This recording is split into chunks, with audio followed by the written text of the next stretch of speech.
Murder She Wrote, killed the instrument until it was a dead beat like a dad was, whoever that was. And that has been her story. Retelling her life in these lyrics, rapping over these instruments have been so instrumental to her life to provide relief. So when they say her project is going to be released, you gotta wait for it. She has more patients than clinics, hospitals, a doctor. She jokes with her mom, telling her, I could be a doctor, but I love rapping so much. As she looks at her saving account, realizing how much hip-hop has saved her.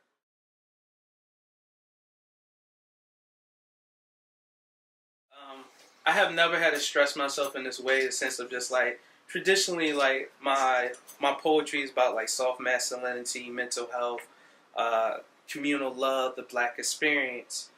So when I was asked to, create something around hip hop has always been a muse. Like I enjoy hip hop. I take in all the culture of it. I represent the culture and just like how I dress and how I address people.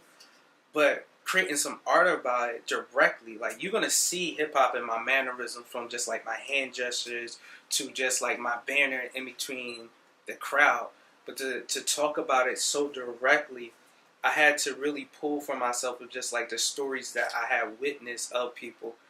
And one of the stories that I had witnessed was just like being in the studio session with my homie, and she was just like, not only was she was just doing something and telling this story that I had experienced with her, but it was also just like so inspiring that she was not worried about the rent or all these other things in her life as far as like financial stability, because she was just doing so well with hip hop and how that has saved her. And so like when we saw her mom later that day, one of the things that she was joking with her mom was just like, I could be a doctor, but I love fucking rapping. Oh, I don't know if I can curse. Okay, cool.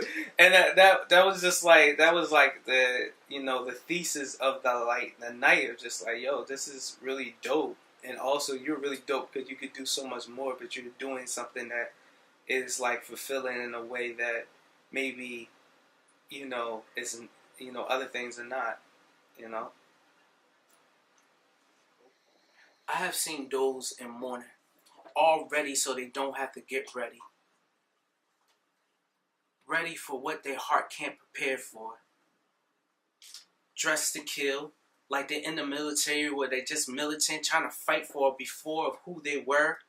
Because they have seen Boys to Men, when they can stand the rain from this new edition, originally who they were, they can't get that before.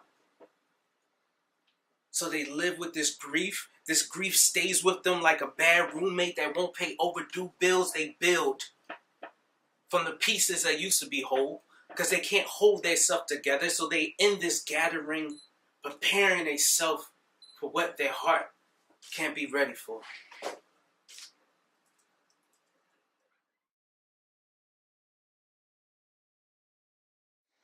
I do spoken word, so spoken word is a genre of poetry where it is about the performance and how you can utilize the stage.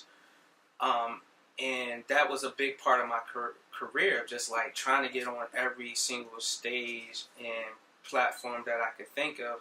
But nowadays, I'm more venturing into what they consider like visual poetics, where I'm thinking so much of just like how my poems are interacting with images and animation and showing it in a more visual way with the words than I am just like trying to be on stage. So I'm working with animators where I'm creating like 15, 20-second animations of just like lines from my poem.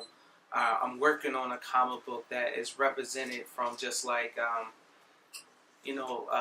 poetry that I have done numerous times on the stage, but then I'm building a whole comic book around it.